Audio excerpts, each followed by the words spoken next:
CMA inter చదవడం నిజంగా టఫా అంటే కాదనే చెప్పాలి. Definitely not. సిఎంఏ ఇంటర్ కష్టమేమీ కాదు.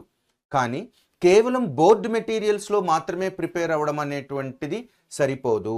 చాలా ఇన్డెప్త్ నాలెడ్జ్ కావాలి, చాలా ఇన్డెప్త్ కోచింగ్ తీసుకోవాలి. ఏదైనా ఒక కొత్తగా ఫ్రేమ్ చేసినటువంటి క్వశ్చన్ ఎగ్జామ్లో వచ్చినా కూడా స్టూడెంట్ దాన్ని చాలా కాన్ఫిడెంట్గా ఆన్సర్ చేయగలగాలి. ఆ రకమైనటువంటి కోచింగ్ స్టూడెంట్ తీసుకున్నప్పుడు మాత్రమే సిఎంఏ ఇంటర్ చాలా ఈజీగా ఉంటుంది. అలా కాకుండా కొన్ని కోచింగ్ అకాడమీస్ చెప్పినట్టుగా కేవలం బోర్డు మెటీరియల్స్కే స్టిక్ ఆన్ అయ్యి ఆ బోర్డు మెటీరియల్స్లో కూడా మళ్ళీ కొన్ని ఇంపార్టెంట్ క్వశ్చన్స్ మాత్రమే చదువుకుంటే రేపు పొద్దున్న ఫైనల్ ఎగ్జామ్లో ఏదైనా ఒక న్యూలీ ఫ్రేమ్డ్ క్వశ్చన్ వచ్చినప్పుడు, కొంచెం ట్రిక్కీగా క్వశ్చన్ వచ్చినప్పుడు స్టూడెంట్ ఫంబుల్ అవుతాడు, సర్ప్రైజ్కి ఫీల్ అవుతాడు. సో దట్ అతను సరిగా ఆ ఆన్సర్ని రాయలేకపోతాడు. ఎస్పెషల్లీ మాస్టర్ మైండ్స్ మెటీరియల్ చాలా పాపులర్ అన్న విషయం మీ అందరికీ తెలుసు.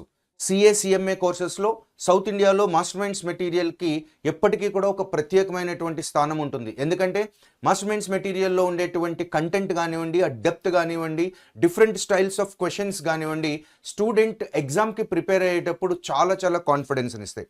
మీరు మరీ ముఖ్యంగా మాస్టర్ మైండ్స్ మెటీరియల్ని కనుక చూసినట్లయితే రిలేటెడ్ టు సిఎంఏ ఇంటర్ మనం బోర్డు మెటీరియల్నే కాకుండా ఎంక్యూపీస్ని కూడా కవర్ చేయడం జరుగుతుంది.